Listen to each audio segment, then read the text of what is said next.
Ken Sawyer was born in Sterling, Massachusetts in 1929. Over the past 79 years, he has gone to college, worked with young delinquents in Colorado, and traveled extensively in Europe, Mesoamerica, and the United States. He finally settled in Santa Cruz. Ken's current life at the retirement home revolves around his dealing with his loss of sight that has occurred in the past 3 years and comprehending what it means to grow old. It is impossible to understand the life of a blind man unless he has been there and done that.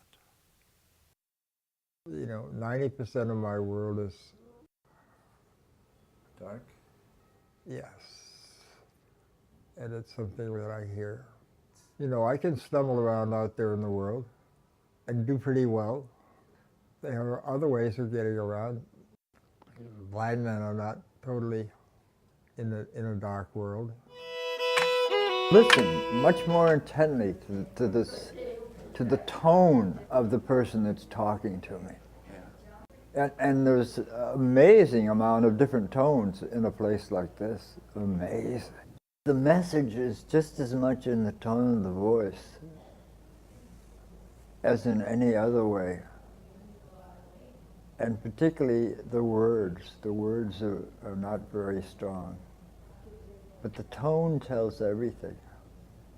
So we better start listening to the tone of our own voice. I'm constantly appalled at this aspect of things. When I'm having a conversation with somebody and all of a sudden I realize that they're not there anymore. But I didn't know this because they never even said goodbye. Ken, I'm splitting, or anything. They just walk away. And that freaks me. There must be an easy way of saying goodbye than just walking away.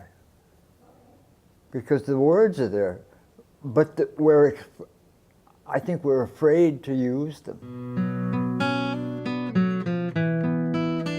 Well, in the first place, you get much more dependent on them. You don't move without somebody else helping you go from here to there. And that's a heavy dependency. Whether you want to look at it that way or not, it's very heavy. Some people are very good about it and they understand, but not everybody, How come, Ken, how come you don't act like you used to be? And you can try to explain it to them, but they don't always understand. They understand as much as they want. They really want to concentrate on what it was like when you had all your senses.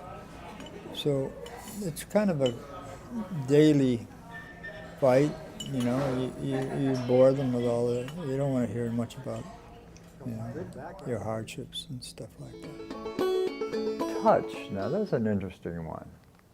Touch is so very sensitive. Most of my touching with another individual is hand against hand. Like, how do they grab my hand? Do they squeeze it? Or do they not even want to touch it, which is often the case? Or they'll do it only if they have a sanitary glove attached over their hand so that they're not really touching you. I've been using a lot of these discs, and they tell about real people's lives. And there are parts that are very sad, and they bring tears to my eyes. And it's not a bad thing. It's in some respects, it's very joyous. We men seem to think that it's unmanly to shed tears. We're brought up that way. You don't show the public that side of yourself. It's considered soft, wishy-washy, and any number of other gross things. I can be a blubbering idiot, and it's still okay. I can let my tears show, and that's okay. I like to think of myself as an open, loving human being that doesn't want to characterize anybody in any particular fashion, particularly to satisfy my own feelings. I like to think that I can accept anybody.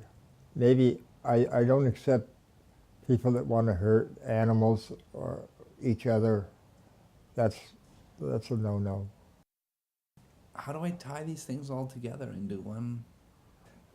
It's simple. It's all right. It's all right.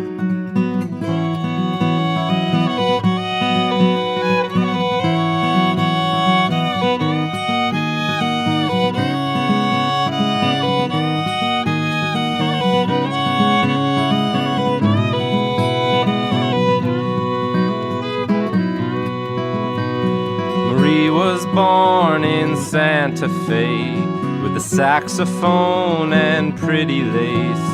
She'd play for food or spread her thighs, depending on the moon and on its hollow bones of solitude. Her father was an engineer.